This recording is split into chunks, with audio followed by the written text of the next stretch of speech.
Doctor Rohit Saxena ने जीता मुस्लिम वोटरों का दिल, तोड़ा सपा का मोह।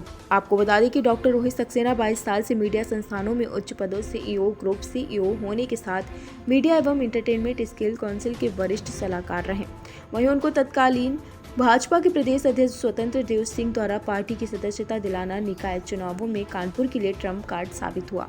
कानपुर निकाय चुनावों में शहर की 3 सीटें मुस्लिम बहुल्य हैं, जहां मुस्लिम मतदाता निर्णायक भूमिका में है, जिसे सपा अपनी जायदाद मानती चली आ रही है, जिस वजह से शहर की तीनों विधानसभा सीटें सपा के खाते में दर्ज हैं।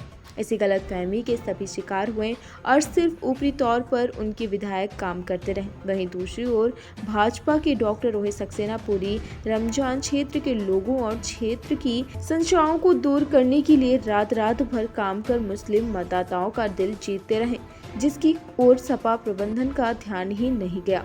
यहाँ तक कि अतीक की घटना के बाद भी डॉक्टर सक्सेना बिना रुके बिना परवाह करे अपना काम करते रहे, जिसने मतदाताओं पर एक गहरा प्रभाव छोड़ा। निकाय चुनावों के ऐलान के बाद सपा प्रत्याशी के पक्ष में मुस्लिम वोट करेगा, इस बात से समाजवादी पार्टी आश्वस्त थी, परंतु डॉक्टर रोहित सक्सेना की मेहनत रंग लाई और उन्होंने सपा के किले में घुसकर ऐसे पैठ बनाई कि भाजपा के पक्ष में 50 से 60 हजार वोट तीनों विधानसभाओं से भाजपा मेयर पद के प्रत्याशी को पड़े, जिसने कानपुर की मेयर सीट की जीत न सिर्फ भाजपा के लिए ऐतिहासिक बना कि बल्कि जीत का अंतर इतना बड़ा कर दिया कि जो लोग चुनावों से पहले कांटे की टक्कर होने की बात कर रहे थे, वो इतनी बड़ी जीत से हतप्रभ हैं। जब डॉक्टर सक्सेना से क्षेत्र से चुनाव लड़ने की तैयारी के बारे में पूछा गया तो उन्होंने कहा कि यदि पार्टी आदेश करेगी तो आदेश का पालन करेंगे, परंतु उनकी स्वयं की ऐसी कोई इच्छा नहीं है। साथ ही यह भी कहा कि 2024 के चुनाव में वो इसी तरह शांति से पूरे प्रदेश में इस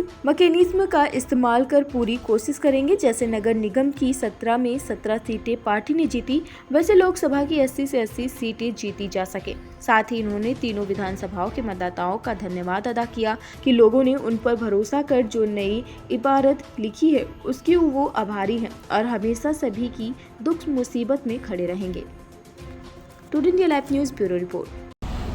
देखिए, विपक्षियों ने एक मिथ फैलाया हुआ था कि मुस्लिम वोटर कभी भी भारतीय जनता पार्टी का नहीं हो सकता, लेकिन जो निकाय चुनाव उत्तर प्रदेश में हुए उसमें ये खुल के सामने आ गया कि किस तरह से मुसलमान भाइयों ने दिल खोल करके वोट दिया और विपक्षियों के मुंह पर एक तमाचा दिया। अगर मैं कानपुर की बात करूं तो 3 विधानसभा सीटें हैं जहां पर मुस्लिम बाहुल्य या मुस्लिम मतदाता डिसाइडिंग फैक्टर होता है, और इन तीनों ही विधानसभा से जिस तरह से वोट भारतीय जनता पार्टी के पक्ष में गया है, मुझे बिल्कुल यकीन है कि जिस तरह निकाय चुनाव में 17 की 17 मेयर सीटें भारतीय जनता पार्टी ने जीती है, 2024 में होने वाले लोकसभा चुनाव में 80 में से 80 सीटें भारतीय जनता पार्टी उत्तर प्रदेश में जीतेगी। ये एकदम तय हो गया है। और देखिए, मतदाता किसी भी धर्म का हो, किसी भी जाति का हो, वो सिर्फ काम करने वालों को ही सराहता है। योगी जी ने, मोदी जी ने जितना काम किया है और मैंने उस काम को जनता के बीच पहुँचाया,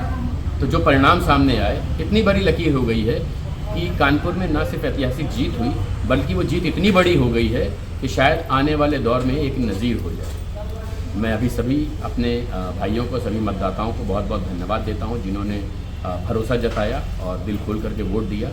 मैं आपको यकीन दिलाता हूं, जिस तरह से आपने मुझ पर भरोसा जताया है, पार्टी पर भरोसा जताया है, ईश्वर न करे कभी कोई भी दुख संकट आए, आप मुझे याद करिएगा, मुझे अपने साथ हमेशा खड़ा पाइएगा। बहुत बहुत धन्यवाद। वंदे मातरम।